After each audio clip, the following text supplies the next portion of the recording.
Hello there, and welcome to Sleepy Science Story.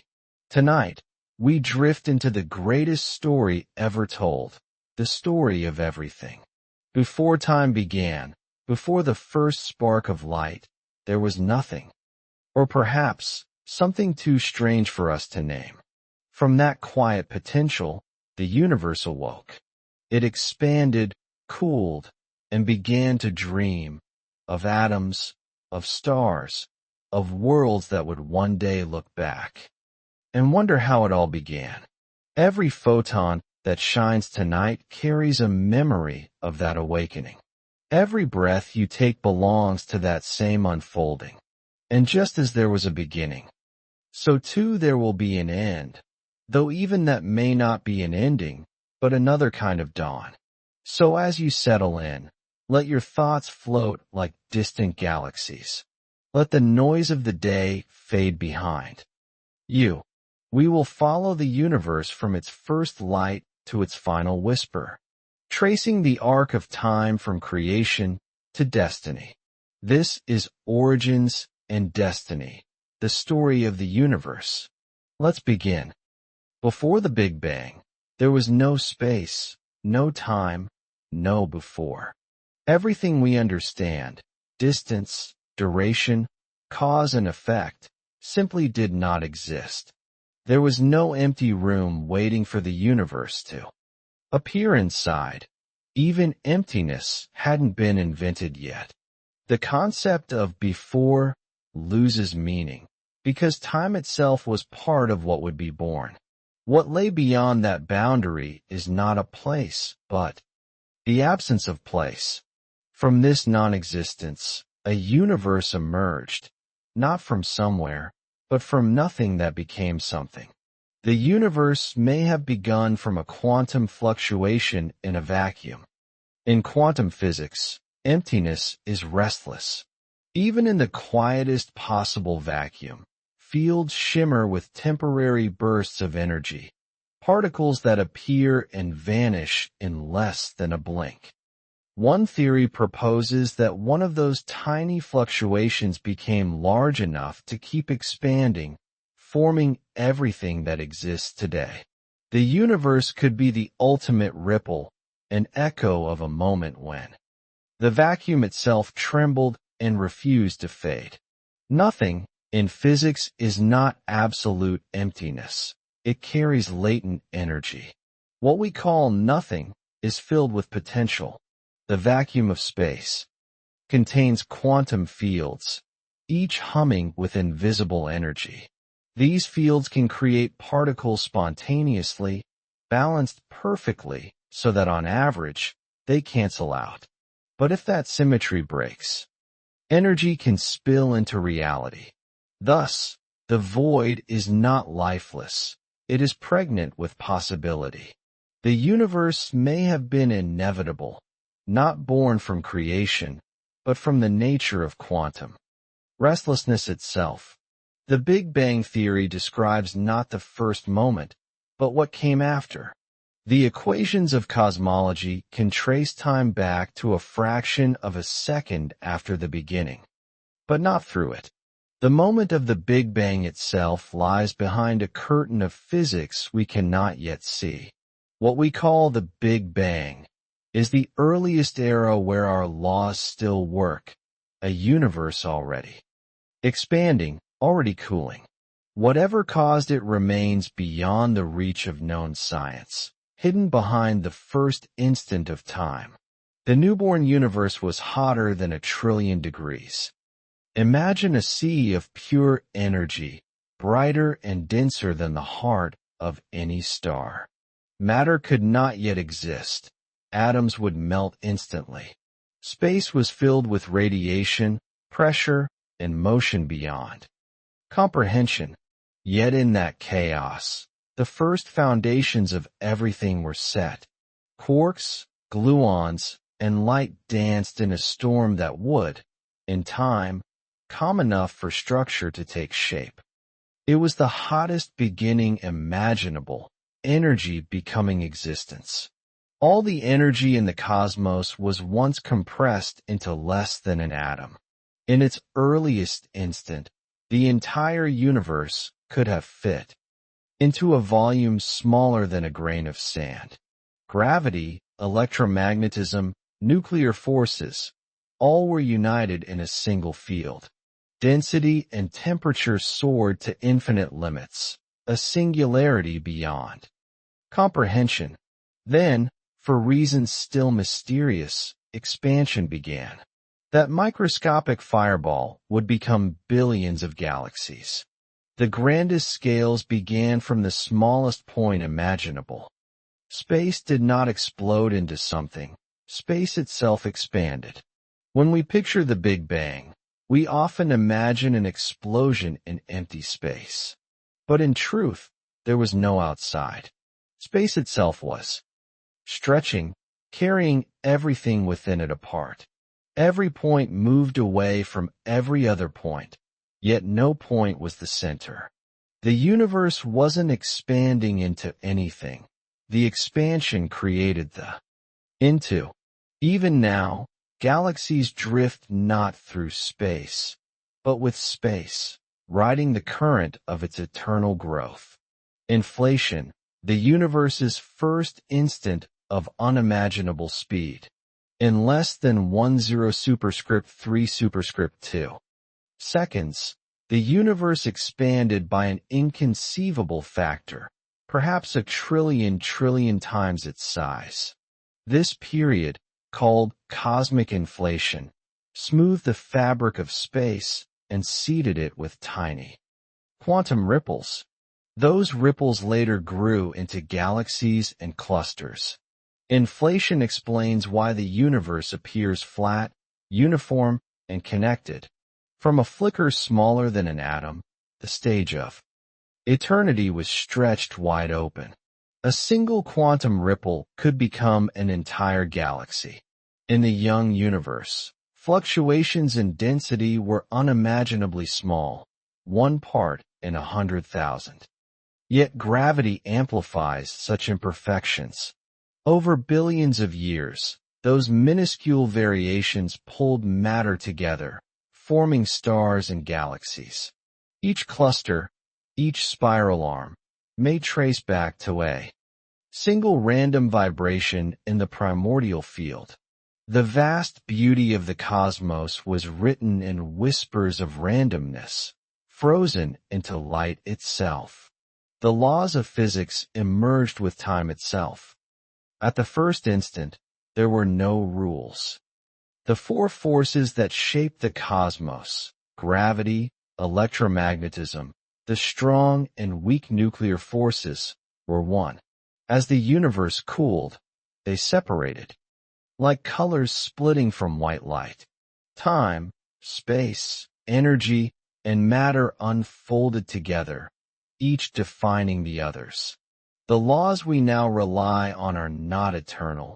They were born with the universe, evolving alongside it, carved from its first breath. Some theories suggest the universe created itself. Quantum cosmology proposes that the universe may have no external cause, just as particles can appear from vacuum energy. The universe itself could have arisen spontaneously, balancing positive matter energy with negative gravitational energy. The total energy of everything might be zero, a grand symmetry where creation requires no creator. In this view, existence is not imposed. It is permitted by the mathematics of possibility. Our universe might be a bubble in an infinite quantum foam.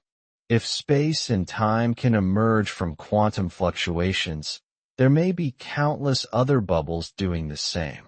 Each could expand into its own universe, with different laws, constants, and histories. Some might collapse quickly, others might inflate forever.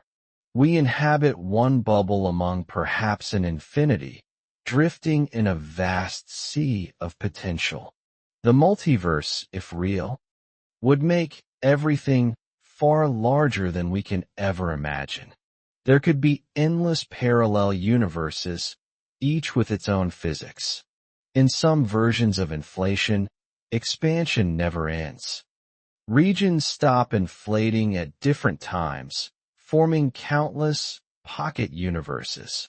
Each may have unique particles, dimensions, even versions of physical reality. We will never communicate across these cosmic divides, yet mathematically, their existence is natural.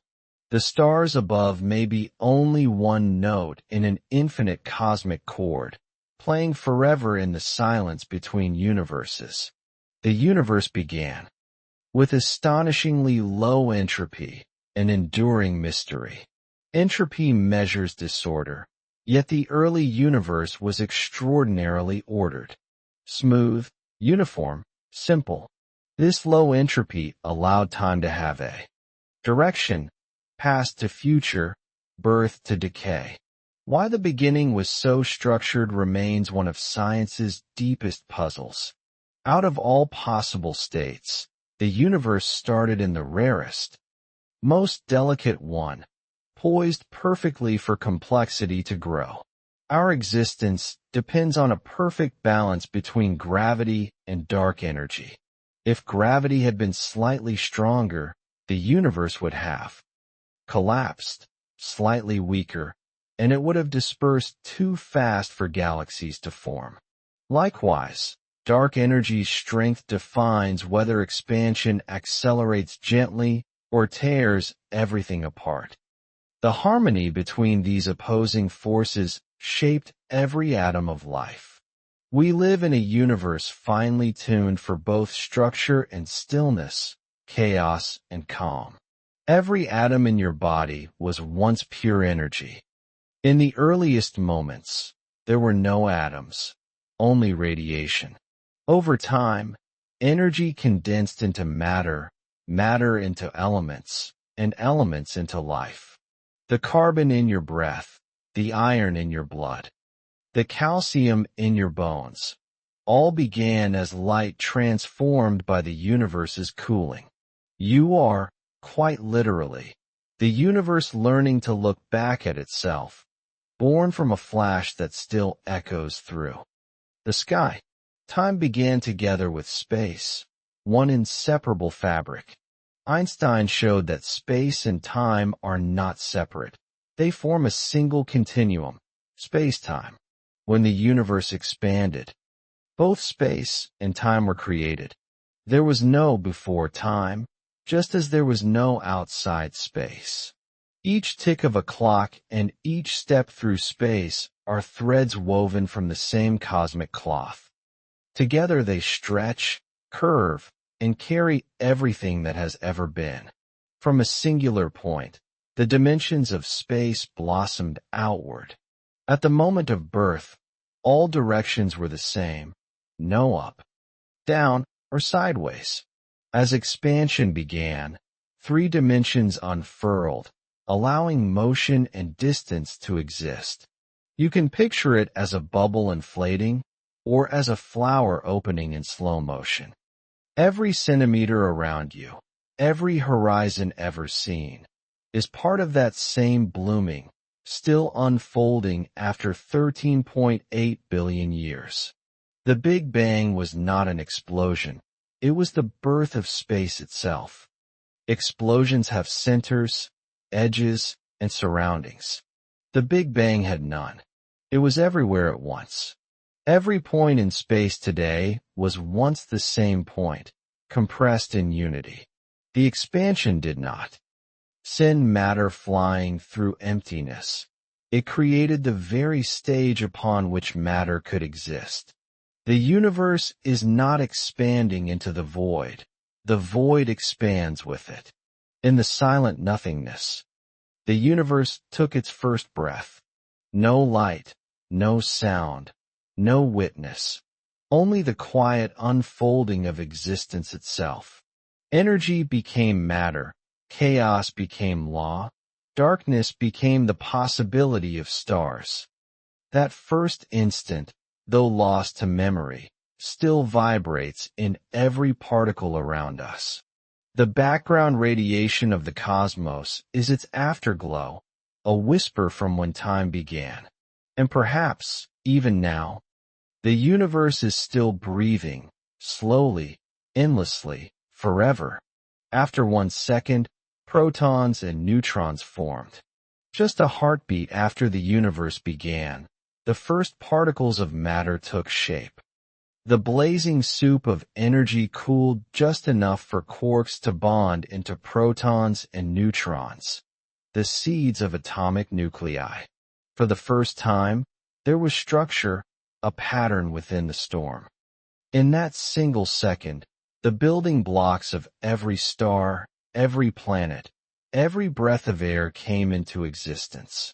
Time and temperature danced together, giving chaos its first form. After 3 minutes, the first helium nuclei were born. As the universe continued to cool, protons and neutrons began fusing into something larger, helium. This brief era of Big Bang nucleosynthesis lasted only minutes, yet it decided the cosmic recipe forever. 3 parts hydrogen to 1 part helium. These light elements filled the early cosmos, a glowing fog of simplicity that would one day ignite into stars. In those 3 minutes, the universe became chemically alive. The universe was still too hot for atoms to exist. For hundreds of thousands of years, temperatures remained so intense that electrons could not stay bound to nuclei. Every attempt to form an atom was instantly undone by collisions with high-energy photons. Space was filled with blinding plasma, a haze of light and charged particles. The universe was luminous but opaque, glowing everywhere, yet allowing nothing to be seen. It was a light that hid itself. After 380,000 years, electrons finally joined with nuclei. The universe became transparent. This moment, called recombination, changed everything. As the universe cooled below 3,000 Kelvin, atoms could finally hold together. Photons were suddenly free to travel without constant scattering, filling space with the first clear light. For the first time, darkness and clarity existed. The universe, once a glowing fog, became a vast and transparent sea. The cosmic dawn of visibility. That first light is what we now call the cosmic microwave background. The photons released during recombination never stopped traveling. As space expanded, their wavelengths stretched, turning visible light into microwave energy. What began as a blinding glow is now a faint, uniform whisper, the cosmic microwave background, or CMB. It surrounds us in every direction, a frozen echo of creation's first light. When we tune into that faint radiation, we are literally seeing the universe's infancy. The CMB is the afterglow of the Big Bang, still shining today. Though the fireball faded long ago, its warmth remains. Sensitive instruments can detect the CMB as a near-perfect background glow, just a few degrees above absolute zero. It is astonishingly uniform, yet contains tiny irregularities, small fluctuations that tell the story of how the cosmos evolved.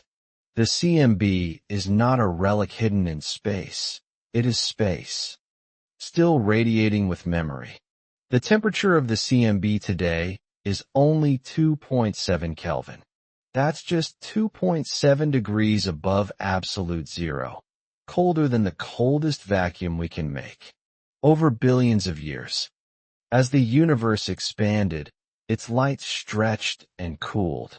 Once fierce enough to melt atoms, now it hums as a soft microwave glow. Every square meter of the night sky emits about 400 photons from that era, still arriving, still whispering the same story. I have been traveling for 13.8 billion years. The tiny bright and dark spots in the CMB are the seeds of galaxies. To the naked eye, the CMB looks uniform, but when mapped precisely, faint ripples appear, areas slightly warmer or cooler than average. Those variations represent density differences, where matter was just a little thicker. Gravity had a foothold. Over cosmic time, those tiny irregularities grew into clusters, galaxies, and stars. Every luminous spiral and every world began as a microscopic wrinkle in the afterglow of the Big Bang. The universe's expansion rate is defined by the Hubble constant. Named after Edwin Hubble, this number describes how fast galaxies move apart at any given distance. It's measured in kilometers per second per megaparsec. How many kilometers a galaxy recedes for each million parsecs of distance. The Hubble constant tells us the age, size, and fate of the universe. Yet even today, scientists debate its exact value. Our cosmic clock is still being calibrated. As the universe cooled, gravity began to gather matter together. Once light could move freely, gravity took charge. Slight imbalances in density pulled gas and dust into clumps. Over millions of years, those clumps grew into clouds, and the first gravitational wells deepened. The expansion of space continued, but within that flow, matter began to resist, falling inward, coalescing, preparing for the birth of the first stars. The quiet architecture of the cosmos was beginning to take shape. The young universe contained 75% hydrogen and 25% helium. That simple ratio defined the chemistry of everything to come. These two elements form the cosmic canvas, from which every heavier atom would later be forged inside stars. There were no metals, no oxygen, no carbon, only simplicity. Yet from this simple mixture arose galaxies, planets, and life itself. The universe began not complex, but pure, waiting patiently for time to sculpt detail. There was no carbon, oxygen, or iron, only the lightest elements. The first generation of the cosmos was elemental in the truest sense. Without stars, there was no way to make heavier atoms. Carbon for our cells, oxygen for our breath, iron for our blood, all of these had to wait. The early universe was a laboratory preparing its first experiment. Only when the first stars ignited would the periodic table begin to fill. The first dark matter halos gathered gas to form stars. Invisible clumps of dark matter acted as gravitational anchors in the expanding universe. Their pull collected hydrogen and helium into dense regions where the first stars could ignite. Though dark matter doesn't shine, it shaped the luminous world we know. Without these unseen structures, the cosmos might have remained an endless, uniform fog. Darkness gave birth to light. No one knows what dark matter truly is, only that it makes up 27% of the universe. We can't see it, touch it, or detect it directly, yet its gravitational influence is undeniable. Galaxies spin faster than their visible mass allows, and clusters bend light more than they should. Something invisible holds them together. Dark matter outweighs all stars combined, a silent skeleton supporting the cosmic body. Its nature remains one of the great unsolved mysteries of modern physics. Dark matter neither emits nor absorbs light. It passes through us, through stars, through entire galaxies as though they were mist. It does not glow or cast a shadow. Only gravity reveals its presence, shaping the orbits of stars and the bending of distant light. Dark matter is the quiet architect behind every visible structure. In the universe, unseen yet essential, like the frame beneath a painting. It might be made of WIMPs, axions, or something yet undiscovered. The search for dark matter has produced many candidates. Weakly interacting massive particles, WIMPs, ultralight axions, or perhaps something stranger, primordial black holes or unknown fields. Despite decades of effort, we have not caught a single confirmed particle. The answer may lie in physics beyond the standard model, waiting for a new kind of light to reveal it. Without dark matter, no galaxies would ever have formed. Gravity alone, from visible matter, was too weak to overcome cosmic expansion. Dark matter provided the invisible scaffolding that gathered gas, slowed the expansion locally, and allowed stars to ignite. Every shining cluster, every spiral arm owes its existence to that unseen web. The universe's beauty is literally built upon darkness.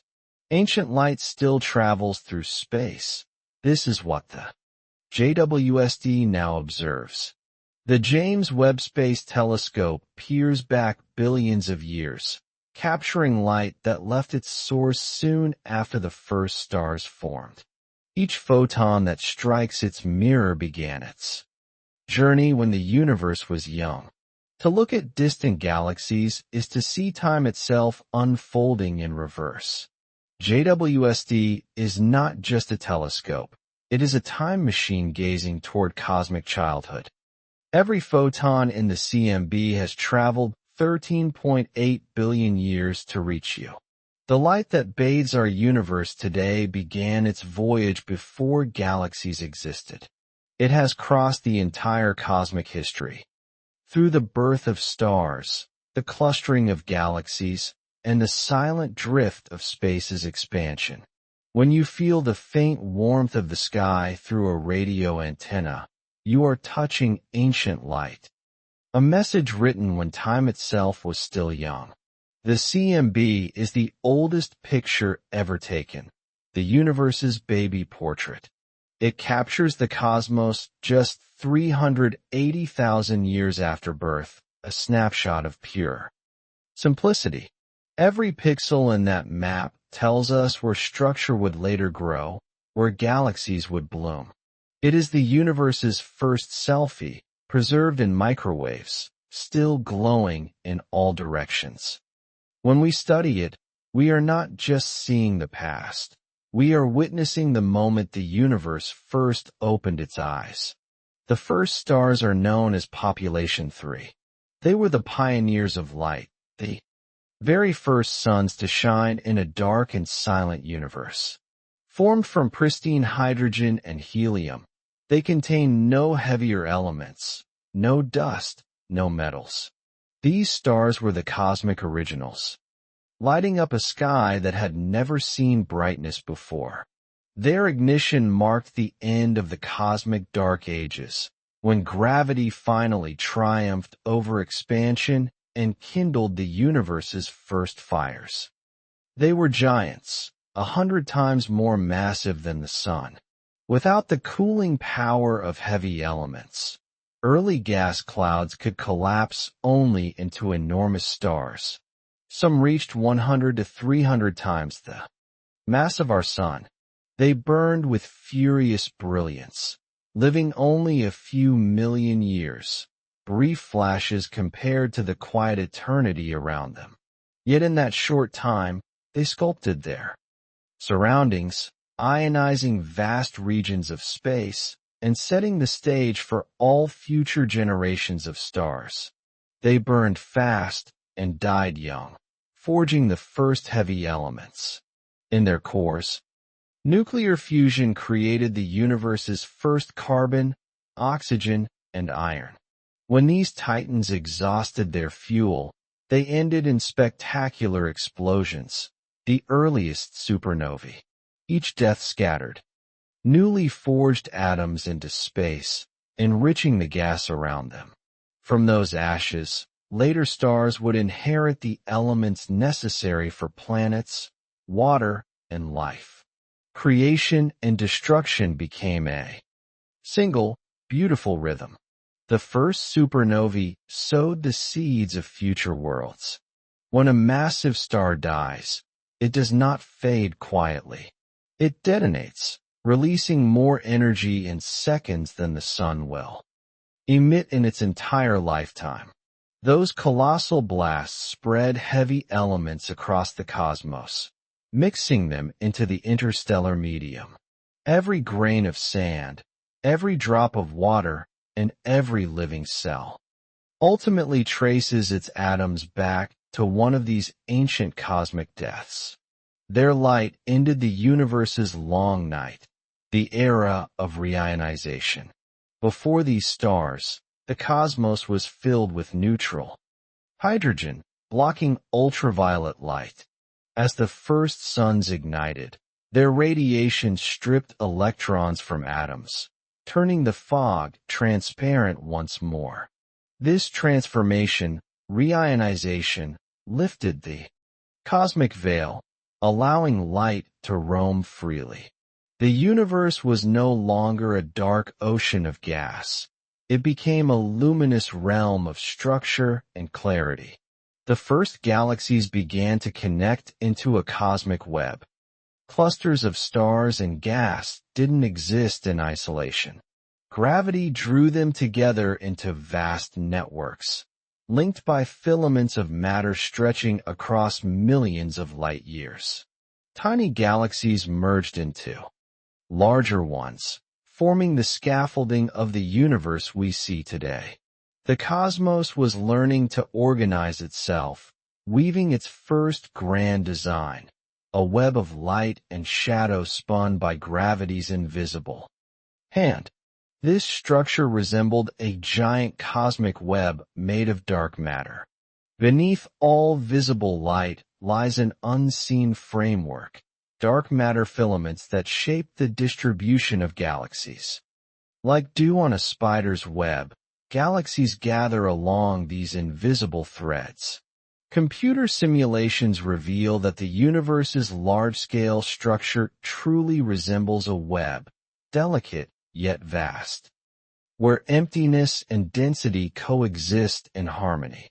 It is the architecture of everything, sculpted from the unseen. Each filament stretches hundreds of millions of light years across. These threads of matter form the highways of the cosmos, carrying galaxies along their gravitational lanes. Between them lie enormous voids, places so empty that light travels for eons without meeting a single atom. The filaments shimmer faintly with gas and dark matter, connecting clusters like neurons in a cosmic brain. Through these strands, the universe conducts the flow of its own evolution. The empty regions between them are as vast as nothingness itself. Cosmic voids make up most of the universe's volume. Though they appear empty, they are part of the grand balance, places where expansion outpaces attraction. In their silence, background radiation hums faintly, untouched by galaxies. These hollows are the breathing spaces between creation strokes, giving contrast to the luminous web and allowing structure to have meaning. Even nothingness has a role in the cosmic composition. The first galaxies were small, irregular, but full of promise. Unlike the majestic spirals we know today, early galaxies were chaotic, clumpy, and turbulent. They lacked symmetry but overflowed with energy, nurseries of relentless star formation. Over time, mergers in gravity would refine their shapes, but even these primitive forms held the potential for beauty. Within their glowing clouds, the first cycles of birth and death repeated, each step building toward greater complexity. Some of them merged to form giants like the Milky Way. Through countless collisions, galaxies grew. The Milky Way itself is the product of such mergers, ancient star systems drawn together by mutual gravity. Each encounter reshaped its spiral arms, mixing the histories of 1,000 smaller galaxies into one grand whole.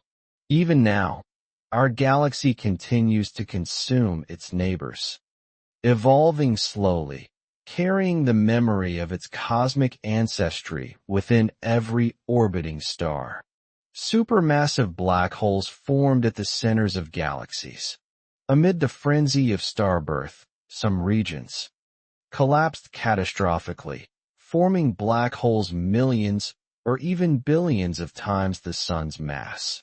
These monsters became the beating hearts of galaxies, feeding on infalling gas and radiating immense energy. They influenced star formation, galactic structure, and perhaps even cosmic evolution itself. Every major galaxy seems to hide one, silent, immense, and timeless. No one knows how they grew so quickly. Supermassive black holes appear in the early universe, less than 1 billion years after the Big Bang. Yet their mass is enormous, far too great for conventional growth through accretion alone. Did they form from the direct collapse of giant gas clouds, or from the merging of smaller black holes? Their sudden emergence remains one of astronomy's deepest puzzles, a question written in the dark. Some ancient black holes reached billions of solar masses within a few 100 million years. Observations of distant quasars show that titanic black holes already existed when the universe was young. Their rapid growth challenges our understanding of physics. To gain so much mass so soon, they must have fed relentlessly, devouring matter faster than theory allows. They are cosmic anomalies, impossibly bright, impossibly massive, yet undeniably real. Each one is a monument to the universe's early extremes. They released vast jets of energy, quasars. When gas spirals into a supermassive black hole, it heats up to unimaginable temperatures, emitting brilliant radiation. Some of this energy escapes as twin beams of light and plasma, stretching across millions of light years. These are quasars, the brightest objects in the universe. They outshine entire galaxies, their light crossing billions of years to reach us, still flickering with the echoes of their violent youth. Quasars became the lighthouses of the early universe. Through the cosmic darkness, their glow served as beacons. By studying their spectra, astronomers can trace the composition of intergalactic gas. From epochs long gone, each quasar acts as a probe, illuminating the invisible web that connects everything. Though they flicker for only a short cosmic time, their brilliance allows us to read the diary of the universe's youth, page by glowing page. Hubble and JWST can now see the light from those ancient galaxies. Modern telescopes act as time machines. Hubble revealed the faint smudges of the earliest galaxies, but the James Webb Space Telescope peers even deeper into infrared wavelengths stretched by expansion. The light it captures left its source more than 13 billion years ago. Each image is not merely a photograph, but a message, an ancient memory unfolding in color. Every photon captured by JWST is a message from 13 billion years ago, when that light began its journey. Earth did not exist. The Milky Way was still forming. Yet those photons traveled faithfully through expanding space, their energy fading, but their story intact. When they finally reach our detectors, they complete a cosmic sentence that began near the dawn of time. To see them is to touch the edge of history with our eyes. To look far away is to look back in time. Because light travels at a finite speed, every distant object shows us the past. A star 10 light-years away shines as it was a decade ago. A galaxy a billion light-years distant shows us a billion-year-old image. Astronomy is therefore both science and archaeology. Each observation a window into history. Each photon a fragment of an ancient moment frozen in flight. When you gaze at the night sky, you are looking into history. The starlight that touches your eyes tonight began its journey long before you were born, before humanity, before Earth's mountains rose. Some of those photons have traveled for thousands, others for millions of years. The night sky is not a view of the present, but a vast archive of time, scattered in glimmers across eternity. Every star you see is a story, still arriving. The Milky Way formed about 13.2 billion years ago. Long before the Sun existed, before Earth had a name, the Milky Way was already taking shape. It began as small clouds of gas and dark matter, merging into larger structures under gravity's pull. Over billions of years, it became a grand spiral galaxy, our cosmic home. Every star in the night sky, every nebula and cluster, belongs to this immense disk of light spinning quietly through the dark. It was built from hundreds of smaller galaxies merging together. The Milky Way's beauty hides a violent past. It grew not in isolation, but through countless collisions and mergers. Tiny dwarf galaxies fell into its gravity, their stars absorbed, their shapes erased. The scars of these ancient unions remain. In streams of stars orbiting its halo, fossil trails of long-lost companions. Even now, our galaxy continues to grow, slowly devouring its neighbors in a dance billions of years long. The solar system was born from a rotating cloud of dust 4.6 billion years ago. Within one of the Milky Way's spiral arms, a massive cloud of gas and dust began to collapse. As it spun faster, the center ignited, becoming the sun, while the leftover material flattened into a swirling disk. In that disk, tiny grains collided, stuck, and grew into planets. From chaos and dust, order emerged, a star, 8 worlds, and 1,000 smaller bodies orbiting in harmony. The Sun holds 99.8% of the mass of the entire solar system. Almost everything that was once in that cloud became part of the Sun.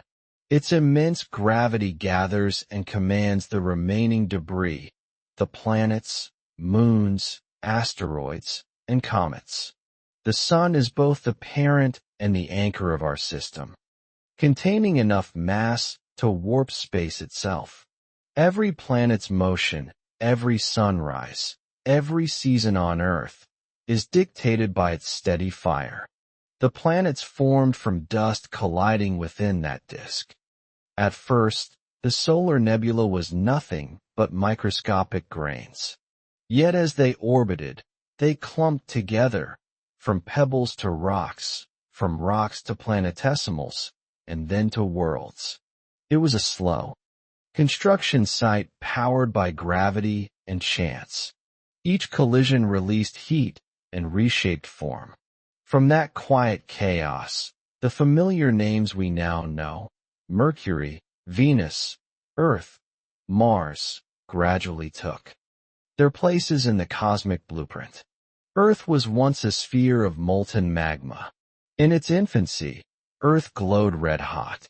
Constant impacts from space and the decay of radioactive elements kept its surface liquid. Volcanoes erupted oceans of fire, and the sky was filled with steam and ash. Over millions of years, the planet cooled and formed a crust. Rain fell for the first time, turning vapor into oceans. Out of molten stone and storm, the blue world began to breathe. The moon may have formed from a colossal impact with a planet called Theia. About 4.5 billion years ago, a Mars-sized body likely struck the young Earth at a glancing angle. The collision vaporized part of both worlds, and the debris formed a glowing ring around our planet. Over time, that material coalesced into the moon. It still carries the signature of that ancient impact in its composition. Every lunar rise we see is a reminder of the day Earth and Theia became one. Water may have arrived on Earth from icy comets and asteroids. Though our planet was once too hot to keep water, the later bombardment of icy bodies from the outer solar system brought it here. These travelers delivered the oceans, lakes, and rivers that would cradle life. Every drop we drink, every wave that touches the shore, carries a memory of distant worlds that fell from the cold edges of the sun's domain to bring us blue. Life may have begun deep in the oceans, where energy met chemistry. In the darkness of the ancient sea, near hydrothermal vents, heat and minerals created a natural laboratory. There, simple molecules linked together, forming the first self-replicating patterns, precursors to life. From the depths rose complexity. From chemistry came biology. That spark has never gone out. It continues today, in every heartbeat and every breath drawn from air that was once stone and flame. Every carbon atom in your body was forged in ancient supernovae. The elements that make up life, carbon, oxygen, nitrogen, calcium, were created in stars that lived and died long before the sun. When those stars exploded, they scattered their ashes across the galaxy. Some of that dust drifted into the cloud that became our solar system. You are literally made from the remains of stars that burned, collapsed, and gave everything so others could exist. We Are Stardust is not poetry. It is chemistry. Carl Sagan's famous words are scientifically true. Every atom in your body heavier than helium was born in a star. The calcium in your bones, the iron in your blood, the gold in your ring, all were once at the heart of a dying sun. The connection between life and cosmos is not metaphorical. It is written in atomic structure, in the periodic table, in the story of matter itself. The sun will shine steadily for about 5 billion more years. Right now, our star is halfway through its main sequence life, fusing hydrogen into helium in a stable balance. Its light and warmth nurture all life on Earth. But like every star, it is finite. Eventually, the hydrogen in its core will run out, and equilibrium will falter. The sun's calm face will begin to change, slowly at first, then dramatically, as it enters its next chapter. It will grow brighter over time, making Earth uninhabitable. As the sun ages, it fuses hydrogen faster, increasing its luminosity. Within a billion years, that small rise in brightness will evaporate the oceans and strip away the atmosphere. The planet will become a dry desert under a relentless glare. Long before the sun's final transformation, life as we know it will have to leave or perish, a gentle warning written into the nature of stars. When the sun expands into a red giant, Mercury and Venus will be consumed. As fusion shifts to helium, the sun's outer layers will swell, stretching far beyond their current reach. Mercury and Venus will vanish into the burning atmosphere, their orbits dissolved.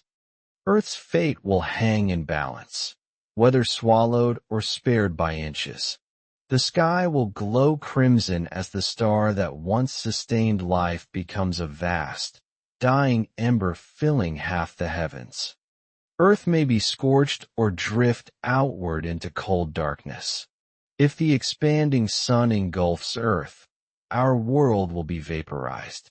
If not, the loss of solar mass may push our orbit outward, leaving Earth frozen and lifeless. Either way, the home we know will be transformed beyond recognition. Mountains will melt, oceans will boil or freeze, and only echoes of our civilization may remain, fossilized in dust circling a fading star. At last, the sun will shed its outer layers, forming a planetary nebula. In its final act, the sun will release its outer atmosphere into space, glowing in rings of color around a bright core. This planetary nebula will shine for tens of thousands of years, a beautiful farewell to a long-lived star. The gases will drift outward, joining the interstellar medium once more, the cycle of creation continuing, even in death. The core will become a white dwarf, Earth-sized, yet as heavy as the sun. After the outer layers disperse, the sun's heart will remain, a dense sphere of carbon and oxygen, no larger than Earth, but unimaginably massive. This white dwarf will no longer burn fuel. It will simply cool, glowing with residual heat for billions of years. A silent ember in the cosmic night, it will mark the final heartbeat of our star. Over billions of years, it will cool and fade into a black dwarf. Eventually, even the faint warmth of a white dwarf will vanish. The atoms will settle into stillness, and the star will become dark, invisible, cold, and inert. These black dwarfs do not yet exist, for the universe is not old enough.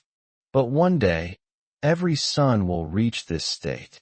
The galaxy will be filled not with light, but with quiet, frozen memories of what once shone.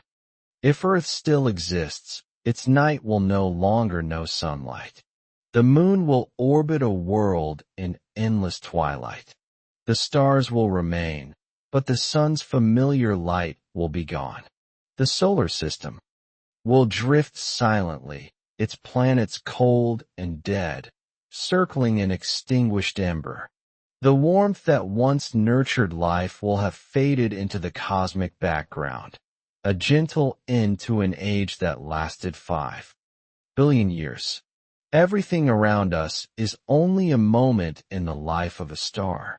The stones beneath our feet, the oceans, the air, even thought itself, all are transient states of stellar matter. The sun's rise and fall, the birth and death of worlds, are phases in a cycle far greater than us. To exist is to participate in that rhythm, to borrow atoms from the universe's long song and give them back again. In that sense, nothing truly ends, it only changes form. Around 9 billion years after its birth, the universe's expansion began to accelerate. For billions of years, gravity had been slowing the cosmic expansion, tugging gently at galaxies, trying to draw them back together. But then, something changed. The galaxies began drifting apart faster, not slower. The fabric of space started stretching with renewed energy, as though the universe had discovered a hidden force urging it outward. This was not just momentum. It was a mysterious push from within, rewriting the future of everything. The cause was something invisible, dark energy. It does not shine, attract, or collide, yet it dominates the behavior of the cosmos. Dark energy is an unseen pressure that works opposite to gravity, causing space itself to expand ever faster. It cannot be detected directly, only inferred from how galaxies move. Like a silent wind, it fills all of space, equally, pushing the universe apart with a gentle but relentless force that never stops. It makes up more than 68% of the total energy of the universe.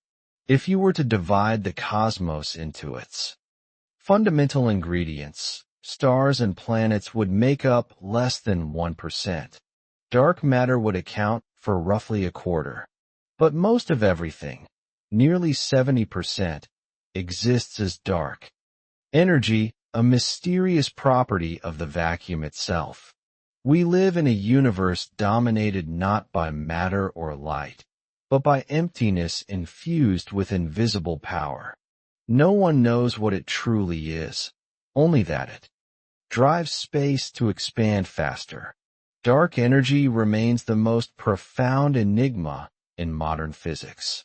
It could be a property of space, a quantum effect of the vacuum, or something entirely beyond our understanding. Whatever its nature, it acts as an anti-gravity field, stretching the cosmos wider each moment. Every second that passes, the distances between galaxies grow slightly larger, a slow, endless exhale of creation itself. Some theories suggest it is Einstein's cosmological constant. When Einstein first formulated general relativity, he added a term to keep the universe static, a repulsive force he called the cosmological constant. Later, when expansion was discovered, he called it his greatest blunder. But decades after his death, scientists realized he might have been right after all. That constant could indeed exist, representing the energy of empty space itself, an eternal, quiet pressure that defines the shape of time. Others believe dark energy may change over time. Instead of being constant, it might evolve, growing stronger or weaker as the universe ages. If it varies, its fate could differ drastically. It could fade away, allowing gravity to reclaim dominance or intensify, accelerating expansion into chaos.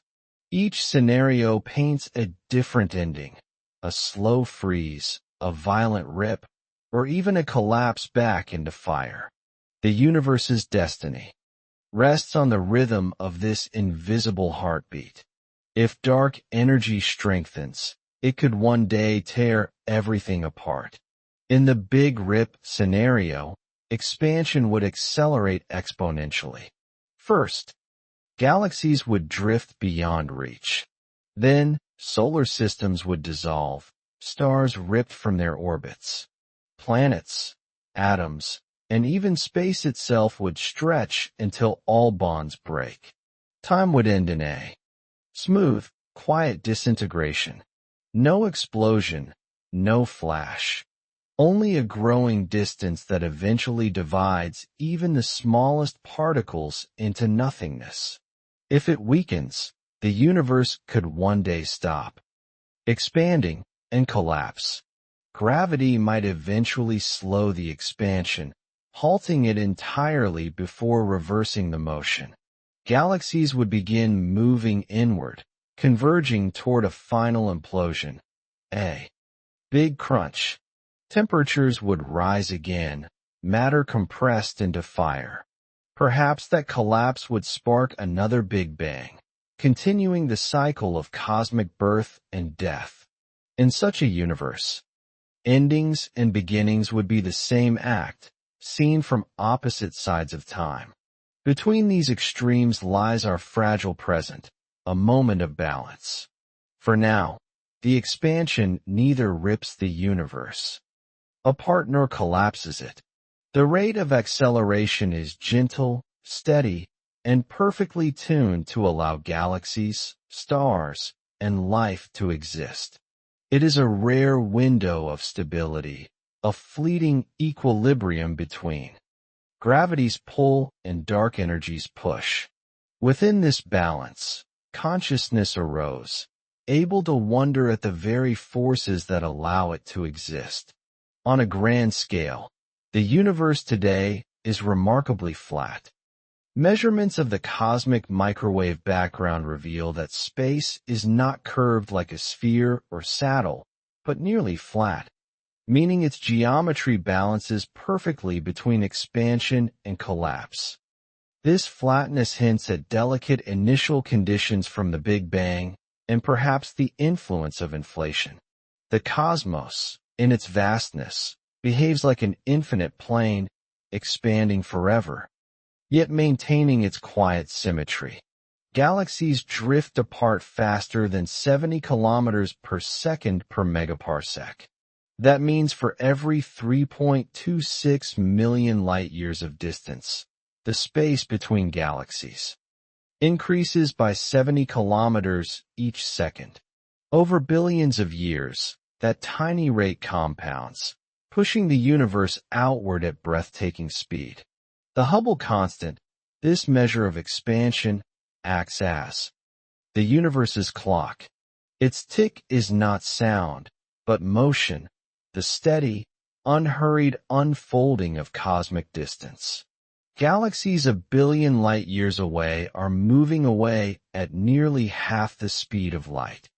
Because of expansion, the farther a galaxy lies, the faster it recedes. Beyond a certain distance, their light is stretched so much that it fades into infrared and microwaves. Many of them are already unreachable. No signal, no traveler, no light can ever bridge that gap again. The universe is not just vast, it is growing ever more isolated, as the horizon of connection slowly shrinks. One day, those distant galaxies will disappear from view entirely. As expansion continues, their light will redshift beyond detectability. The night sky, now filled with billions of galaxies, will slowly dim. Future astronomers, billions of years from now, may see only the faint glow of their own galactic cluster, unaware that anything ever lay beyond. The observable universe is a temporary window, one that narrows with every passing moment. The cosmic horizon is shrinking as space expands. There exists a boundary beyond which light will never reach us, not because it travels too slowly, but because space itself stretches faster than light can cross it. This horizon defines the limit of what can ever be known. As dark energy drives expansion, that boundary recedes. Inward, the universe's visible portion becomes smaller in proportion, while the unseen beyond grows endlessly. The number of observable galaxies will decrease over time. Already, many are vanishing beyond detection. In the far future, perhaps only a few local clusters will remain visible. The cosmic web we see today, with its trillions of stars, will fade like embers in mist. The deep field images captured by telescopes like JWST are not only glimpses of the past. They are snapshots of a sky that will one day no longer exist. Eventually, only our local group of galaxies will remain together. Gravity still binds a small collection, the Milky Way, Andromeda, and several smaller companions. While the rest of the universe recedes, this group will stay cohesive, forming a small island of light adrift in a dark, expanding sea. To distant future observers, it will seem as though theirs is the entire universe, unaware of the infinite expanse that once surrounded them. The Milky Way and Andromeda will merge into one, Milkdromeda. In about 4 billion years, the two great spiral galaxies will collide. Their stars will mostly pass through one another, but their shapes will twist and blend into a new elliptical form. For a time, the sky will blaze with new star formation as gas clouds compress. Eventually, the chaos will settle, and a single, massive galaxy will emerge, a union written by gravity across the span of time. After that, the universe will grow increasingly lonely, with most galaxies gone beyond reach. The night sky will empty. Future civilizations, if any survive, will see only the faint remnants of nearby stars. The grand cosmic web will no longer be visible. The story of expansion will seem like a myth. Loneliness will not just belong to beings, but to the universe itself, a silence expanding faster than light. Light from distant galaxies will never reach us again. There are galaxies whose light is traveling toward us right now, but will never arrive. Space between us stretches faster than photons can cross. Their stories are lost, frozen mid-journey, fading into endless redshift. The universe, once bright and connected, becomes a place of isolation. Distance itself becomes a wall, not of matter, but of time and expansion. From here, the universe enters its long twilight. The age of creation gives way to the age of dissolution. Stars will still shine for billions of years, but the cosmic stage has already begun to empty. Darkness advances quietly, not as destruction but as completion, the universe fulfilling its expansion, moving towards stillness. What began in light will end in silence, and in that silence, perhaps, lies a kind of peace. Fewer and fewer new stars are forming. The great age of creation is ending. The raw materials that once birthed suns, vast clouds of hydrogen and dust, are nearly spent. Star formation slows like a candle running out of wax. In ancient galaxies, the remaining gas is thin, scattered, and cold. The universe is no longer a nursery, but an archive of stars already born. The cosmos, once ablaze with fire, begins to dim. The gas that makes new stars is running out. Each generation of stars consumes hydrogen and locks it away inside heavier elements. Over billions of years, less and less raw fuel remains. Supernovae once recycled matter back into space, but even those have faded. The galactic arms that once shimmered with newborn light now lie quiet. The great cosmic furnace is cooling, and the universe is slowly running out of breath. Within 100 trillion years, the last stars will burn out. The cosmos will grow still. The smallest red dwarfs, the slowest burning of all, will be the final embers. Their faint glow will linger for eons, casting light so dim it can no longer sustain worlds. When the last of them fades, the night will be absolute. The universe will have completed its era of light. 100 trillion years of brilliance, ending in silence. Galaxies will become vast cemeteries of stars. Once vibrant with color, they will turn gray and cold. The bright spirals will dissolve into dark clouds of stellar corpses, white dwarfs, neutron stars, and black holes. No new suns will rise, and the night will deepen. Between them, the Milky Way, or what remains of it, will be a graveyard in motion, a million billion tombstones drifting through eternity. Black holes and dead stars will rule what's left.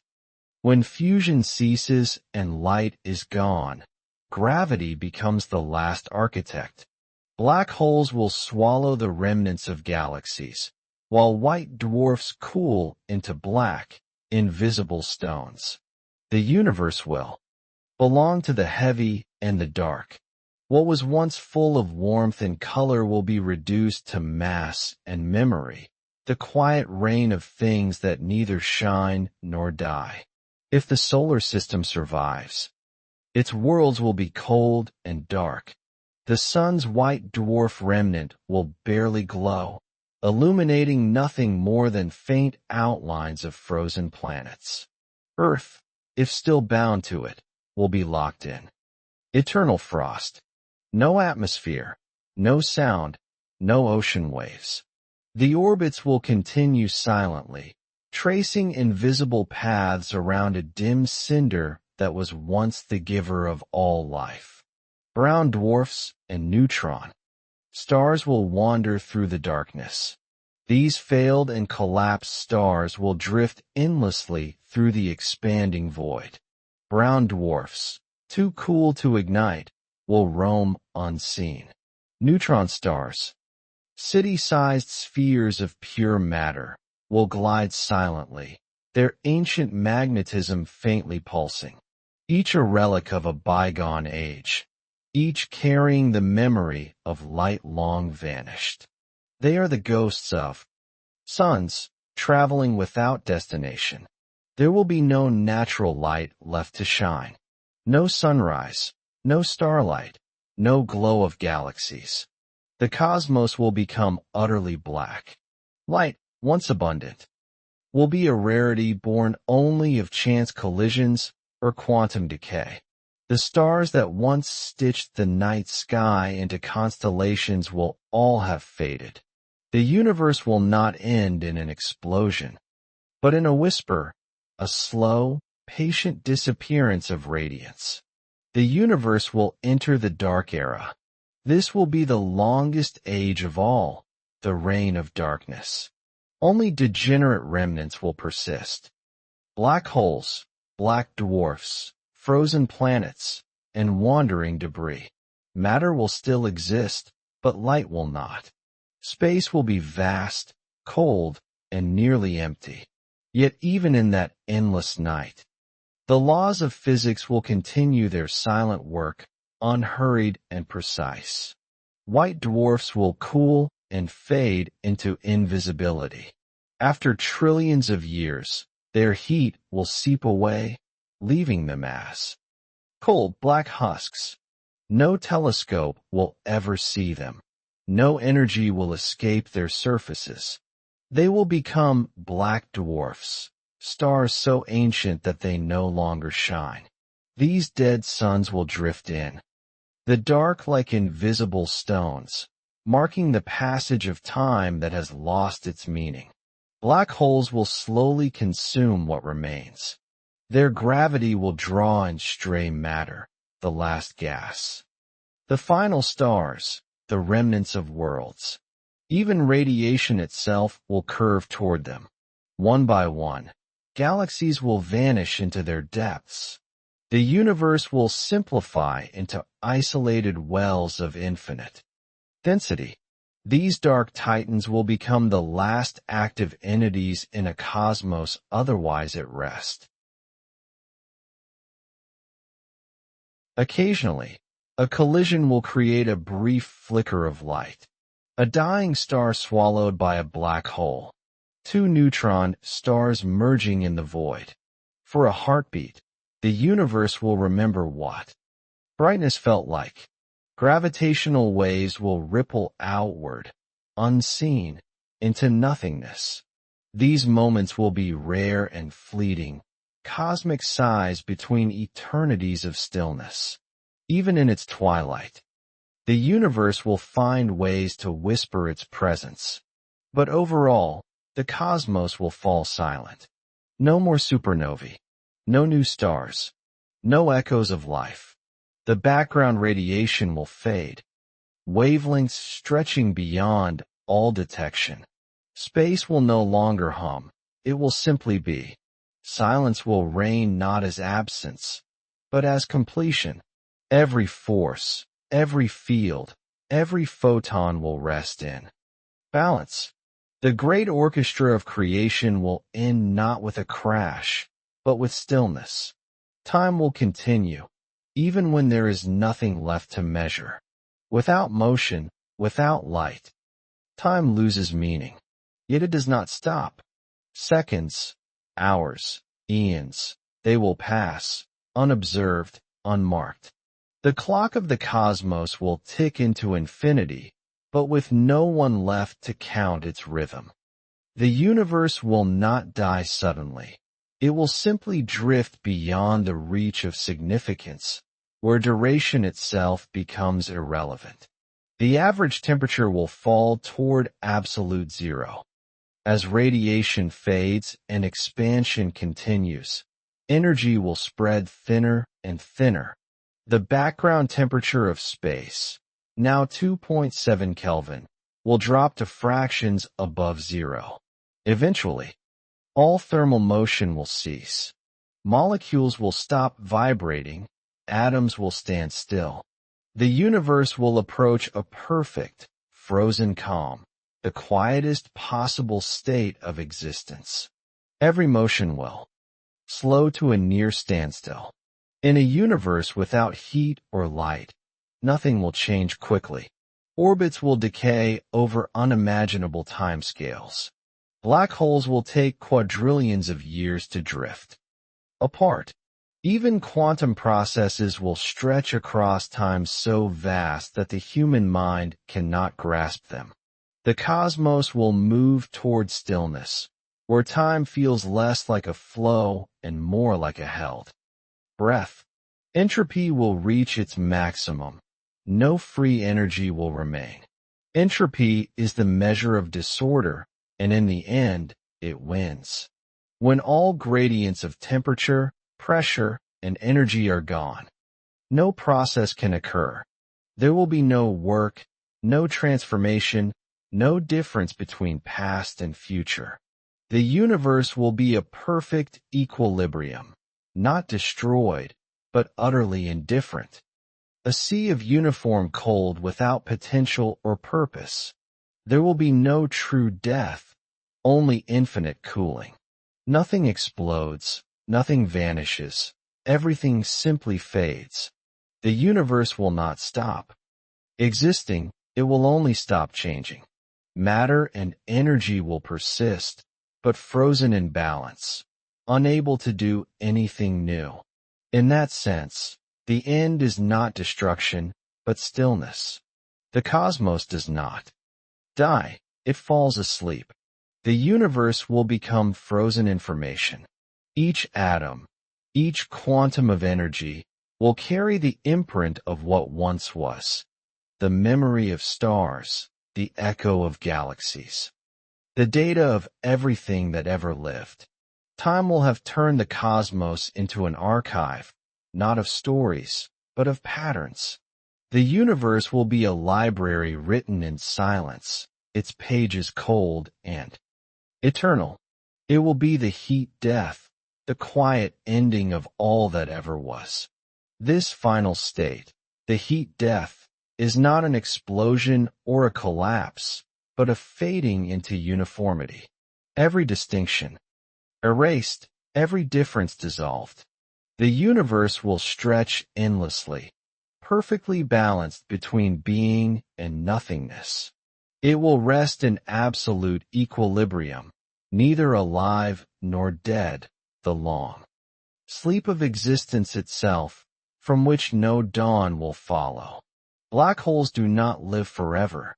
For a long time, they were thought to be eternal, objects that nothing, not even light, could escape. But even black holes obey the laws of thermodynamics. They can lose energy, though not through matter or light in the usual sense. Their event horizons shimmer faintly with quantum activity. Over unimaginable timescales, that subtle energy loss means only one thing. Even the darkest entities in the universe will one day fade. Stephen Hawking showed that they evaporate through quantum radiation. In 1974, Hawking combined quantum mechanics and general relativity to make a startling discovery. Empty space near the event horizon is not truly empty. Particle pairs constantly appear and vanish. When one particle falls and while the other escapes, energy is effectively radiated away. This process, now called Hawking radiation, means black holes slowly shrink over time. The universe's most powerful prisons are, in the end, leaky. The process is incredibly slow, lasting 10 superscript 1 years or more. Even the smallest black holes evaporate almost imperceptibly. For stellar or supermassive ones, the process takes longer than the current age of the universe by a factor beyond imagination. To witness a black hole's death would require patience across timescales greater than all cosmic history combined. Yet the math is clear. Given enough time, evaporation wins. Even infinity cannot protect them from entropy. As they lose mass, black holes grow brighter. Paradoxically, the smaller a black hole becomes, the faster it radiates. As its mass decreases, its temperature rises, making the radiation more intense. Near the end, the final moment of a black hole's life will be brief and brilliant. A flash of energy outshining all the stars that once surrounded it. The quietest objects in the universe will end in light, not darkness. The largest black holes evaporate the slowest. Supermassive black holes, the kind that anchor galaxies, could take up to 10 superscript 1 years or more to fully disappear. Their immense gravity keeps their temperature extremely low, making their radiation almost negligible. They will be the last beacons of structure, glowing faintly in an otherwise empty cosmos. In their slow fading, they mark the final heartbeat of gravitational order. When the last black hole vanishes, no large structures will remain. By that time, galaxies will have dissolved, stars long dead, and even matter itself largely decayed. The final evaporation of black holes will erase the universe's last organized form. No clusters, no gravity wells, no boundaries. Only smooth, expanding emptiness. The cosmos will have completed its journey from structure to stillness, from complexity to pure simplicity. The remaining radiation will drift gently into the void. After the last bursts of Hawking radiation fade, only diffuse energy will remain, a faint haze of photons spreading ever thinner as space expands. This radiation will have no sources, no destinations, only the endless journey outward. It is the echo of everything that ever existed, diluted across infinity. The universe will glow, not with light, but with memory. If protons eventually decay, all matter will vanish completely. Some theories predict that even the proton, the fundamental building block of atoms, is not truly stable. If so, then after about 10 superscript 3 years, it will decay into lighter particles, leaving behind only radiation. Matter, in the traditional sense, solids, liquids, and gases, will cease to exist. Every atom will unravel, and the concept of substance will become obsolete. Then only photons, neutrinos, and gravitational waves will remain. When matter dissolves and black holes evaporate, the universe will consist only of the most intangible forms of energy. Photons, particles of light, too stretched to see. Neutrinos, nearly massless ghosts passing through all things. Gravitational waves, ripples from ancient events still gliding through the dark.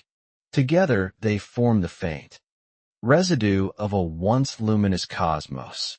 There will be no objects left, only weak fields of energy. The universe will become a smooth sea of almost nothing, without galaxies or atoms, only fading radiation fields that fill infinite space. Every distinction between here and there will dissolve. The cosmos will have no edges, no structure, no change. What remains is pure geometry, the whisper of energy itself, stretched across eternity. Some theories suggest that information within black holes is never truly lost.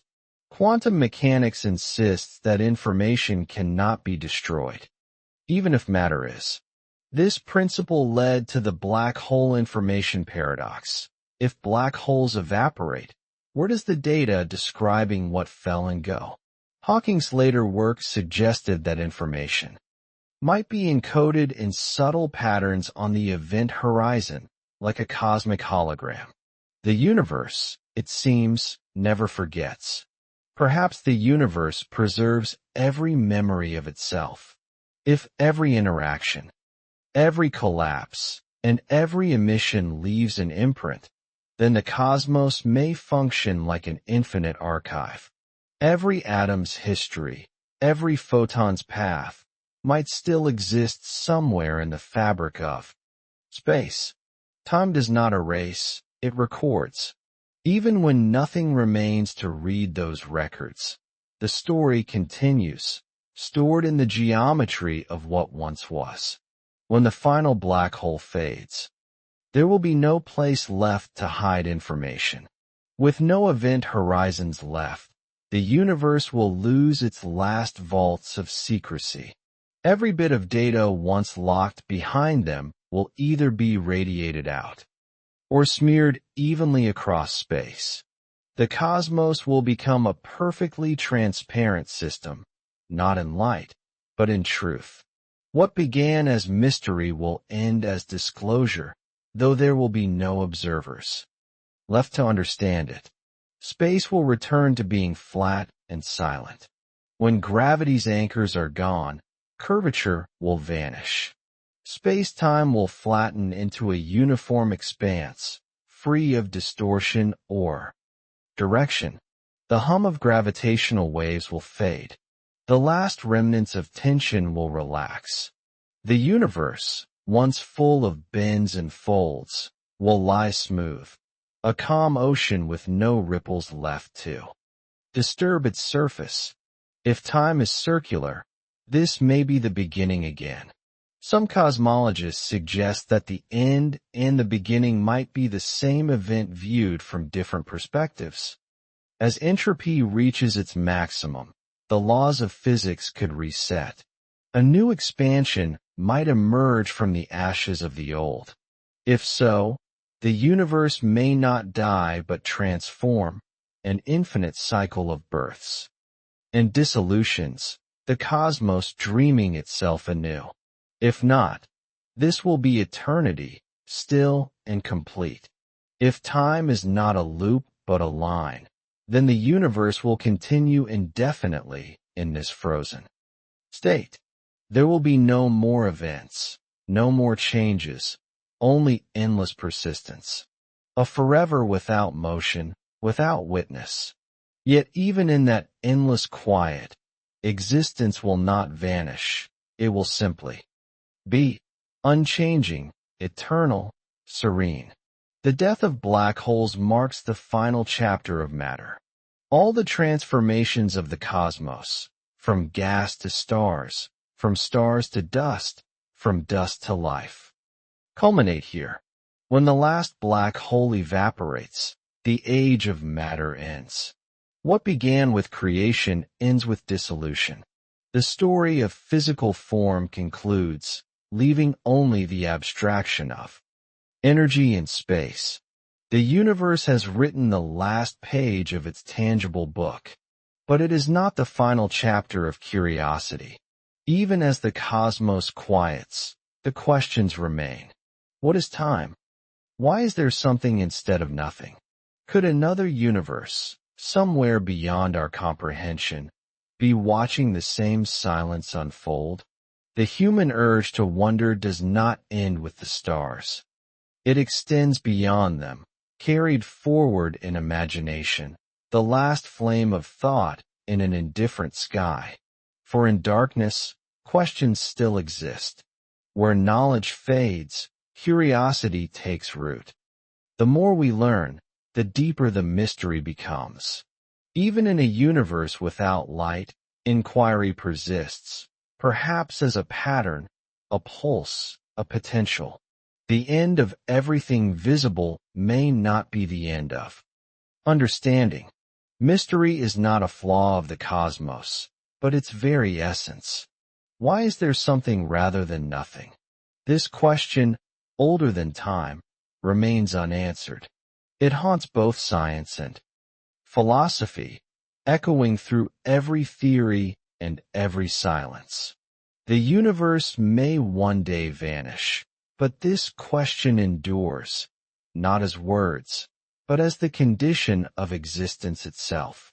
For perhaps the answer is simple, because even nothing cannot resist the urge to become. If dark energy grows stronger over time, the universe faces the Big Rip. In this scenario, the force driving expansion does not remain constant, it increases. Galaxies drift apart faster, space stretches more violently, and even gravity cannot hold structures together. The universe becomes unstable, accelerating toward disassembly. There is no explosion, no noise, only an increasing tension that ends in a final snap, when the fabric of reality itself tears apart. The Big Rip is not fire, but separation, existence, unraveling into distance. Galaxies will be torn apart. As expansion accelerates, the gravitational bonds that hold galaxies together will fail. First, clusters will separate, then individual galaxies will split, their stars flung into intergalactic emptiness.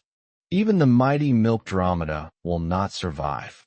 Its spiral arms will unravel, scattering stars like embers into infinite night. What once were constellations will stretch into streaks, and then into nothing at all. The solar system will dissolve. When the Big Rip nears, the expansion of space will overpower even the suns. Gravity. Planets will drift from their orbits. Moons will leave their hosts. The architecture of our familiar home will disintegrate, one orbit at a time. Eventually, the Earth will part from the Sun's faint corpse, and the remaining worlds will scatter into the growing abyss, their paths undone by the universe's restless pull. Even atoms will be torn apart.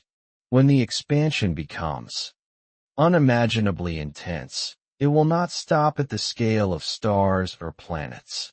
It will stretch molecules, break atoms, and rip apart the very structure of matter. The forces that bind nuclei, the strongest known, will be overcome. What remains will be a sea of particles drifting endlessly apart, a mist of energy stretched thinner and thinner until meaning itself evaporates. Time will end in a final vibration of space. At the threshold of the Big Rip, every clock in the universe will tick infinitely fast, then stop. The concept of before and after will vanish. As space itself ceases to exist, the universe will not fade quietly but dissolve into a final pulse, the last vibration of space-time. And then, without warning, there will be no more motion. No more moments, only stillness beyond comprehension. If dark energy reverses, the universe could collapse in a big crunch. In this mirror vision of the end, expansion slows, halts, and reverses. Gravity takes control once again, pulling everything inward. Galaxies draw together, stars collide, and temperatures rise across the cosmos. The night sky brightens one last time with the glow of annihilation. The universe that once expanded outward will fold back upon itself, retracing its own steps toward unity. As space contracts, the temperature rises. Compression breeds heat. As the cosmos collapses, Every remnant of matter is squeezed tighter and tighter, energy growing beyond measure. Background radiation climbs from cold to fire. The darkness that once ruled gives way to an inferno, the final echo of creation's beginning. In its last moments, the universe may look like its first, blinding, hot, and infinite in density. Everything will fall into a single point, perhaps a new beginning. At the end of the big crunch, all matter and energy converge into one singularity, a point where space, time, and physics break down. From that singular state, a new expansion might ignite, just as before.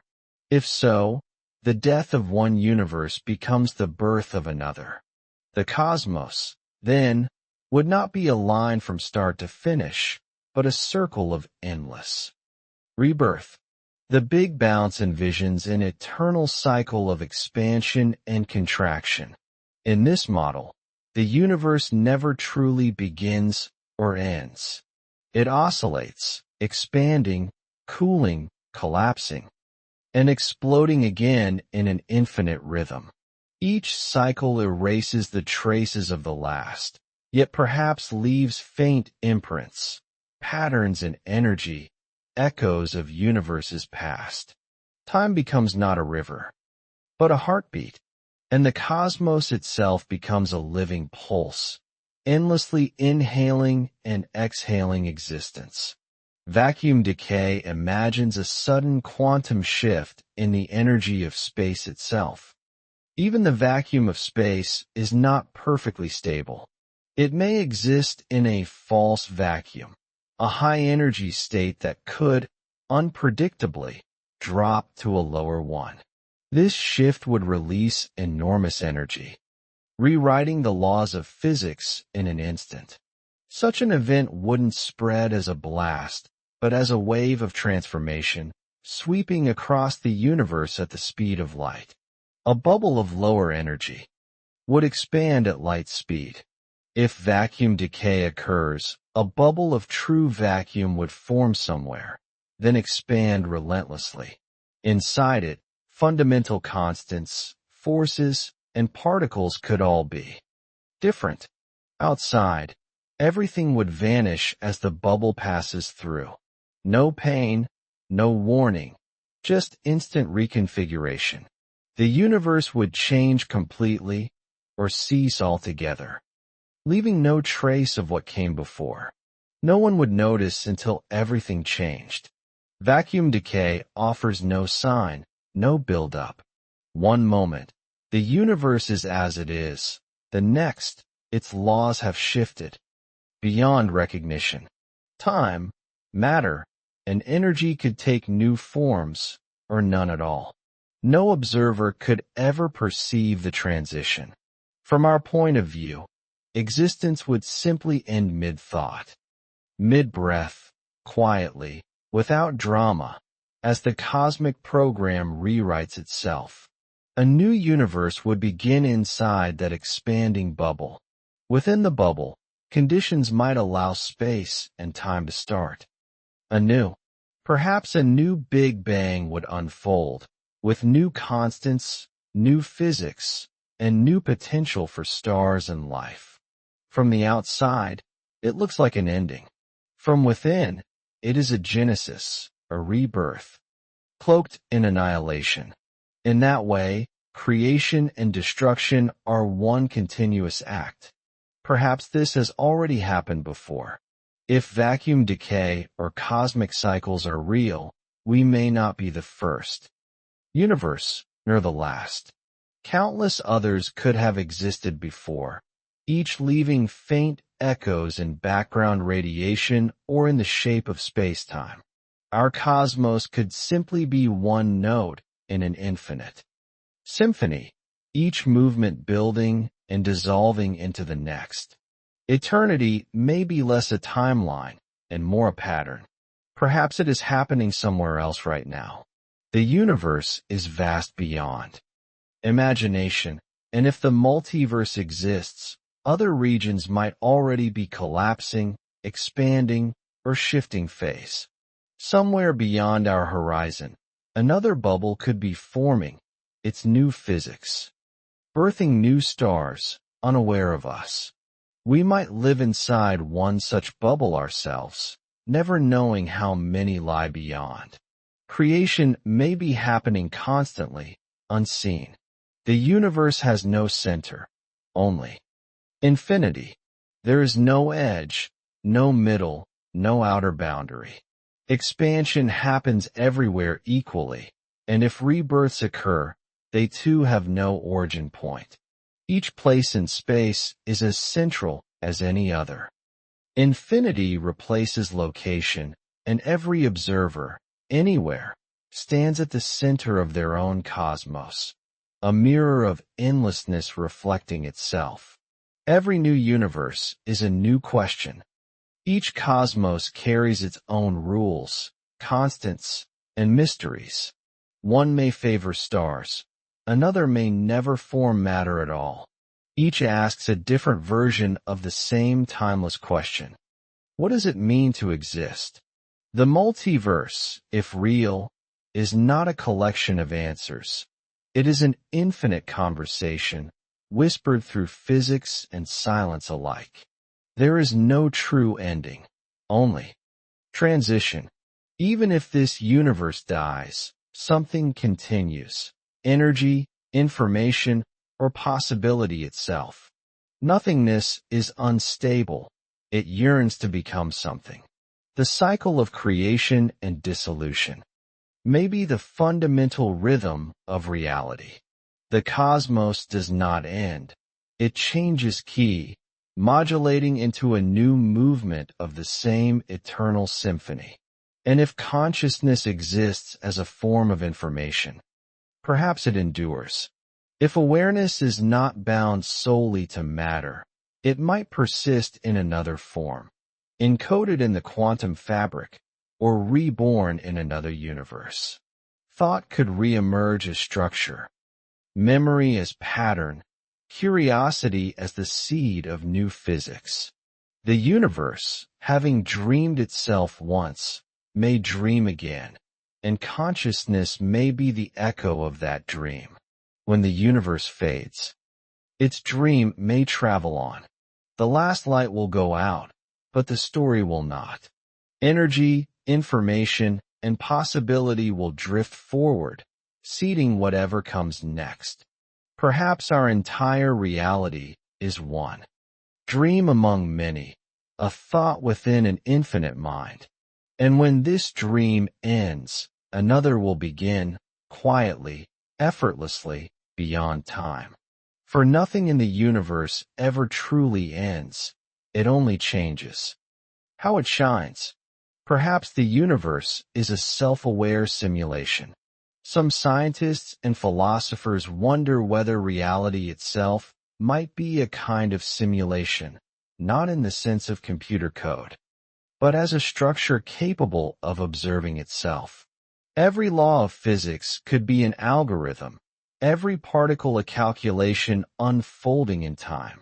If so, consciousness might not merely inhabit the universe, but be part of its architecture. The cosmos, then, is not something we exist within, but something that thinks through us. Or perhaps it is an endless physical recurrence. Maybe the universe repeats itself, not digitally, but naturally. The laws of physics may lead to an infinite cycle of expansion and contraction, or even endless new universes arising from quantum fluctuations. In this view, everything that can happen will happen, again and again. Every life, every star, every thought will return in some future sky. Eternity is not forward in time. It is repetition without end. Every human who has ever looked at the sky has asked the same question. Where did we come from? From ancient firesides to modern observatories, this question has united all minds. Children and scholars alike have gazed upward and felt the same pull, the need to understand. Yet behind every telescope and every prayer lies the same emotion, wonder. The night sky has always been our mirror, showing not answers, but reflections of our longing to belong to something vast. And the answers have changed with time. Once we saw gods in the stars. Then we saw order, constellations, cycles, mathematics. Later, we saw galaxies, black holes, and the geometry of space-time. Yet no matter how our explanations evolve, the essence remains. We are searching for the story of ourselves. Knowledge deepens, but mystery remains. Each generation translates the same eternal silence into new words. But curiosity is the flame that never goes out. Even as galaxies fade, the desire to understand endures. Curiosity is older than life and larger than stars. It is the impulse that drives atoms to assemble into minds capable of asking why. In this way, the universe ensures its own continuation, not through matter, but through awareness. Every question is a spark, and every spark keeps the cosmic night from becoming completely dark. When you look up at the stars, you are looking back at the beginning. Every photon that reaches your eyes is ancient, a traveler from the dawn of time. The starlight you see tonight began its journey long before humanity existed. In those brief glimmers, you witness creation itself. You are not separate from that light. You are made of it. Looking up is not observing. It is remembering. While you sleep, the universe continues to expand. Even as your breath slows and your thoughts fade, galaxies drift farther apart. The fabric of space stretches a little more. Time does not pause for rest. Yet in that cosmic motion, there is peace, the reassurance that existence continues without effort. The universe does not hurry. It unfolds, patiently, quietly, while you dream beneath its endless sky. Every breath you take is a rhythm of the universe within you. The air you breathe was forged in ancient stars, recycled through planets and oceans, through life and decay. Each inhale is a whisper from the cosmos. Each exhale, a return. The same laws that shape galaxies also shape your lungs. You are not small. You are local. The vastness is not above you, but moving through you. One breath at a time. Outer space and inner mind are reflections of each other. The silence between stars mirrors the stillness within thought. Both are vast. Both contain mystery. Both give rise to light. The more we look outward, the more we understand inward. The cosmos and consciousness are twin infinities, folded together, one made of matter, one made of meaning. To explore one is to glimpse the other. Perhaps consciousness is the universe observing itself. If every atom once belonged to the first light, then awareness is that same light turned inward. Through us, the universe perceives its own creation. Our thoughts are echoes of supernovae, our memories fragments of cosmic time. The mind is not apart from the cosmos. It is one of its instruments, through which existence contemplates itself in wonder. When we dream, perhaps the universe dreams with us. The same quantum fields that form stars also hum in our neurons. Every image that flickers behind closed eyes is built from the same energy that glows in distant galaxies. Dreams are microcosmic universes, private realities where creation happens again and again. When you sleep, the cosmos does not stop. It shifts perspective, whispering in the language of imagination. A dream woven from light, time, and nothingness. Everything that exists from galaxies to thought, is made from those three ingredients. Light gives shape, time gives motion, and nothingness gives space to exist within. The universe is both dream and dreamer, unfolding endlessly within itself. To close your eyes is to drift through that same current, to dissolve for a while into the same stillness that gave birth to all things. Every ending is the beginning of another form of existence. Death, collapse, and decay are not failures. They are transitions. Stars become dust. Dust becomes life. Life becomes memory. Memory becomes energy again. Nothing is ever lost. It only changes. Roll. The universe is a master of transformation, endlessly rewriting itself.